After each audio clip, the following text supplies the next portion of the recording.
Joined now by a Georgia State rep in Houston Gaines, Republican, whose district does include the Athens area. Let's talk about the trial itself, if we can, sir, just for a moment or two, and then I want to get into those bigger picture issues on immigration. So there was a sergeant named Joshua Epps on the stand, and they talk about what they noticed during the investigations. They try to piece together the puzzle against this guy, Jose Ibarra. Let's watch.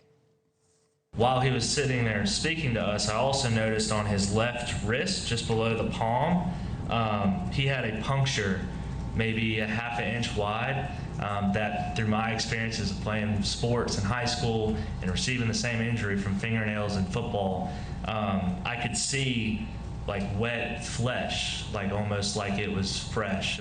Fresh from fingernails. Supposedly there was we assume, a struggle, and they've been piecing together piece by piece the evidence that kind of leads us to believe that that's exactly what happened. What do you make of how the prosecution has been putting together their case against this guy so far? Well, it's just so incredibly sad. I mean, Laken, was a young, as you mentioned, a young nursing student here in Athens, 22-year-old, who had just an incredibly bright future ahead of her. And the information that's coming out of this trial is just heartbreaking. The more and more details that emerge, it's just gets more and more heartbreaking. Obviously, this individual, Jose Ibarra, the case, I believe, is very strong from the prosecution.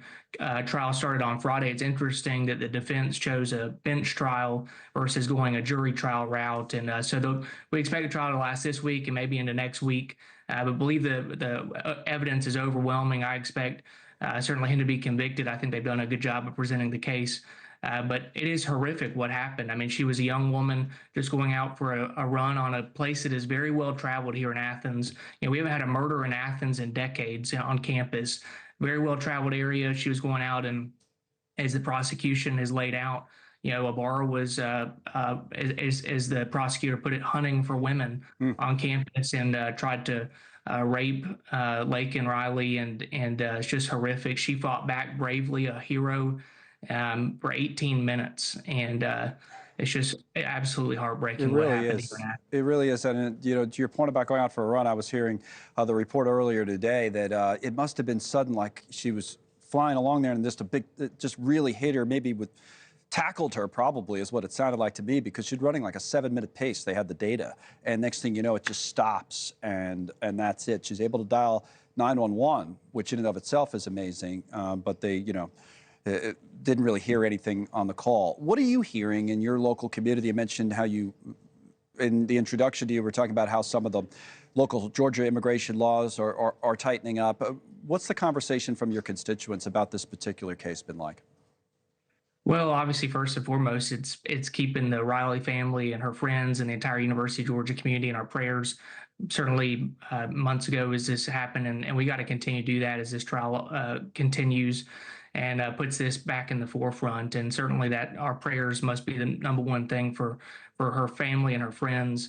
And certainly, as you mentioned, there are issues that we have and that we have to address. The federal government, obviously, the southern border has been a total disaster. And we've just seen an overflow of individuals who are in this country illegally, many of them who are criminals who've done really bad things. Obviously, here's one that we just learned in the trial today was flown with taxpayer money from New York City to Atlanta and then brought to Athens.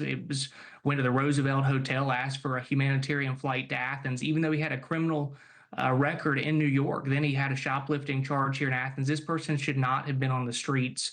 And certainly constituents here and across Georgia recognize that. One of the reasons why we passed House Bill 1105 that you mentioned earlier this year that ensures that local governments have to comply with ICE detainer requests. They have to notify ICE when they have someone in custody who's in this country illegally. And so we're cracking down at the state level. We also, fortunately, just got rid of our district attorney here in Athens, who has just been, frankly, a terrible prosecutor. Luckily, this case has been handed over to the state, Sheila Ross, who's doing a fantastic job as the state prosecutor. But our local district attorney lost her reelection bid last week or a couple weeks ago in a landslide, which was great news for our community because our DA has said over and over and over again she won't prosecute serious crimes that are committed in our community, and she's frankly been an advocate for sanctuary city policies. And so you saw that at the ballot box here locally and certainly across the country.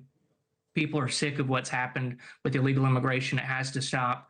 because people's lives are at risk. And we saw that right here in Athens, Georgia, not a border state, but now every state is a border state because of what we've seen at the southern border. Thanks so much for watching. Just go to joinnn.com to find News Nation on your television provider. And don't forget to click the red subscribe button below to get more of News Nation's fact-driven, unbiased coverage.